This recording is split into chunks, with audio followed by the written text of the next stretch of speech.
Welcome to Daisha Breedlove Presents. Now, for those of you that are new to the show, every week I like to touch base on beneficial topics with inspirational people who could help make your life a better one. So my guest today is a father, engineer, as well as a full-on entrepreneur who goes by the name of Mark, or you also may know him as Ananci Boss. So we are going to meet him today and hear all about his journey to success.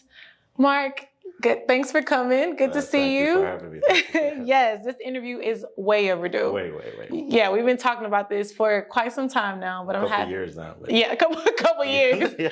I know, both our schedules and everything, but I'm happy we could finally make it happen. Of course. Okay, so me and you met 5 years ago, which was when I was modeling for your brand, Ananci, and the brand has taken off. Oh, yeah. Yeah, congrats. I mean, it's grown so much. It's been a journey, but yeah, it's grown. So it continues. Yeah, definitely. So congrats on that. Now, before we get into a little bit more about your brand later on, tell us where you are originally from and what brought you to Los Angeles. I'm from Jamaica. I migrated to the U.S. in 2008, but I originally came for music. Yeah, so I was living in Florida, and then I decided to transition to LA for school at Los Angeles Recording. And that's where the whole engineering thing started. Yeah. Nice. We'll also get into that shortly. But were you in Miami before you came here? Oh, of course. I did a lot of that. Yeah. So how long were you? South Beach. Oh, wow. Yeah. How long were you in Miami? About 3 years or so. Oh, wow. Yeah, like from 08 to 11. How was that? Fun, yeah. Miami is always a lot of fun. Of course. I feel like the thing about the difference between Miami and LA is like it's hot, but it's kind of just party all the time versus LA. I feel like it's kind of like a balance between like partying and also getting things done. Yeah, there are a lot of similarities, but Miami is just Miami. Right. Definitely. Okay, so you went to school and worked in Jamaica as security before coming. In national security in Jamaica for many years. I'm not going to put a number on it, but just say many years. Yeah. Wow. Yeah. Okay. So before you came to LA, you were doing that, and you came to LA to become an engineer. Yes. So tell us a little bit how that transition was coming from Jamaica and doing national security to moving to America, because not only was the environment a major shock, I'm sure the job opportunities and everything was as well. So tell us what your experience was with that. That's originally what I came for. So for me, it wasn't a shock. Contrary to popular belief, Jamaica is kind of on top of everything. And yeah. But opportunity-wise, then it's different here. There's a lot more opportunities. And that's the main reason why I came. So when I came and signed up with LA Recording, that's exactly what I wanted to do. I got in with no hassle, and everything has been smooth ever since.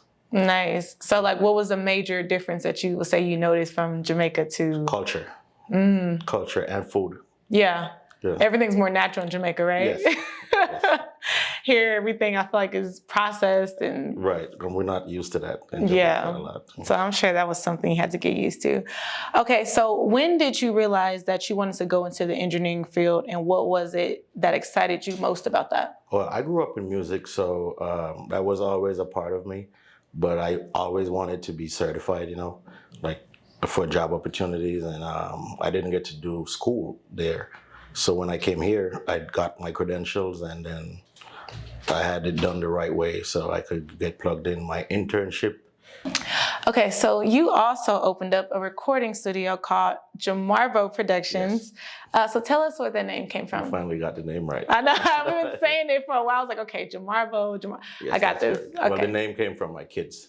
So my daughter's name is Jada, and my son is Mark. And my last name is Bogle, so it's Jamarbo. So that's where that came from. Nice. Okay. So how would you say you transitioned from engineering to your clothing line, Ananci? What would you say sparked that? Well, after being in the music business, I realized it was synonymous with fashion. So most of the people in the industry are like icons. So I don't like it's a no-brainer. You know, everybody's in the music is also into fashion, so that's where that came from. Nice. Okay. Now, for those who are not familiar with your clothing line, Ananci, which you launched in 2019, where did the name Ananci come from, and what does that brand represent? Well, Ananci is from Africa. Nice. From Ghana, West Africa. Nice. And, okay. It was a fictional character. And he's in the form of a spider. He's a witty character. Like they would call him like the Lord of Stories. So everybody in the Caribbean knew about it. And we grew up on Ananci stories. So I put a face to the name. I changed the character in the form of the logo of a spider and represented it on the brand. So wow, and brought it to America. Yes. Yeah, and let us be familiar. Let us get to know kind of what it means. Of course. I'm like, oh, now I notice why you use those colors in every single line that you drop. And the logo is a spider as well. That makes sense. Amazing. Okay. So what category of clothing would you say Ananci is in? It's, for now it's urban, but I don't want to be boxed in. So expect more coming. Yeah, because you got the fitness line, you got, the hoodies, you said you got a lot more coming with that too. I'm going to do kids wear and oh, wow. Of course, more dresses for ladies. And yeah, you're going to have to keep me posted on the dresses. No, for sure.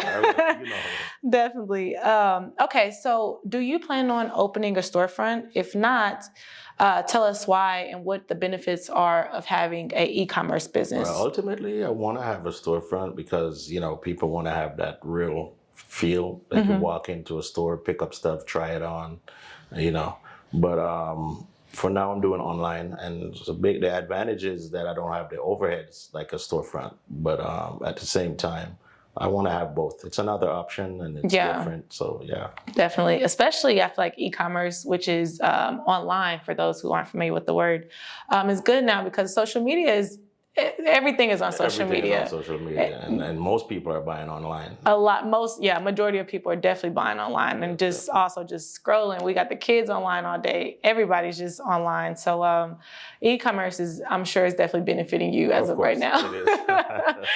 Amazing. Okay, so what can we expect next from Ananci? I know you said you got some dresses, kid stuff. What else you got? I don't want to give it away too much, but I got a lot of stuff coming. Yeah. I'll keep you posted. Nice. So we just got to be on the lookout for it. Be on the lookout. Okay, cool. Gotta follow me on Instagram and TikTok, and you'll see what's coming. Amazing. And I will attach all his information at the bottom of the screen so you guys could keep track with him. But my next question is, you do a lot of things. So how would you say you balance being a father, having a social life, as well as a consistent work ethic? Because, this guy is up early every morning, on top of it, posting on every page, not just Instagram. He's on it. So how would you say you balance all of that? Maybe I'm a magician. I don't know. It's not easy, but it's, you just have to find a way to strike a balance. There's no schedule because with kids, you don't have they'll call you at any time for anything. Yeah. But I have support. I have family. Nice. And I get it done. So amazing. Now, do you have little kids or older kids? No, my kids are grown. Grown, okay. 16 and 23. Right, but it never stops when you're a parent. I'm sure. Amazing. Okay, so you don't have a plan or anything. You just kind of just balance everything out, you would say. Definitely. Okay. So after reading your bio, it was a quote that caught my eye. Not everyone who fights you is your enemy, and not everyone who helps you is your friend. Could you elaborate on that? Of course. I could give you examples if you want. Please. Because you have situations where you might be like in a workplace, or in my case, and I come up with an idea, but I have coworkers who might criticize it or, try to knock it down, or that's how I think at first. But after having conversations, you realize it wasn't done with bad intentions. Everybody wanted to have the best. It was to help you. Yeah. Yes. And on the opposite, then you might be in a situation where you need help and somebody will step up to help you, but only for their benefit later. Benefit. Yeah. They have ulterior motives. So you have to just learn to look past the surface and just see if what was done, the act itself, was really with a good intention or not.